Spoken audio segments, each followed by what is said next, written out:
Hello, my name's David Hillary. I'm a music teacher in Stockport. A question that I often get asked is, how much practice should I do? I answer 29 minutes and 37 seconds precisely, every day. It's actually impossible to answer this question. You have a music lesson every week, but you practice every day. So the most important thing you can do to become the musician that you want to be is to practice, and you are alone when you do it. This means that if you want to fulfill your potential as a musician, it's your responsibility to decide how much you need to do in order to fulfill that goal.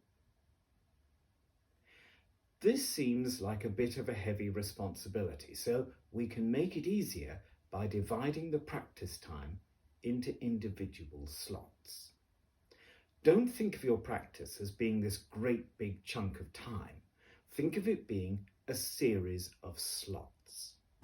Start off with some warm-up. Gently get your limbs moving.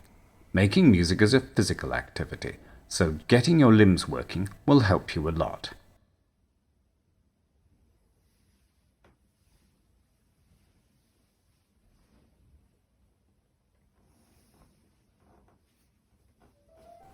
Now start the first of your slots. The first slot is technical and warm-up exercises to develop the techniques you're using to play the pieces you want to learn.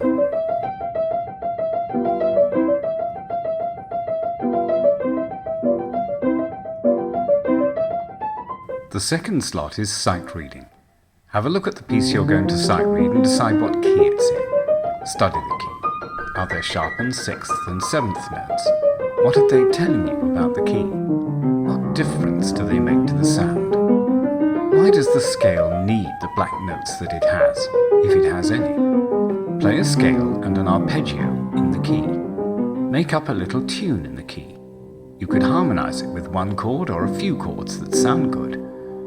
If you make up a tune you like, I would love to hear it. Have a look at the shape of the melody. Can you sing it, either to do, re, mi, or just to la? After some while you should be able to hear the tune in your head. It's really helpful to be able to understand what music sounds like in your head. This will give you a good idea of the shapes and patterns in the music. Look for motifs, patterns that repeat, and see how they come together to form phrases that also partly repeat. If you can think of these structures as units in themselves, then it will take less brain power than if you try to think of them as a whole string of different notes. We call this chunking. Look for smaller shapes, scales, chords. You can chunk these too. Get a beat going and clap the rhythm. Now, have a go at playing the piece. Choose a tempo that is so slow that you can see the next note you play before you have to play it. If you feel rushed, then slow down. This will train your brain to see ahead and assimilate what it sees quickly. In time, your slow will get quicker and you'll become comfortable playing pieces faster. Another thing you could do here is to look at the piece a bar at a time. Scan and play. Scan and play.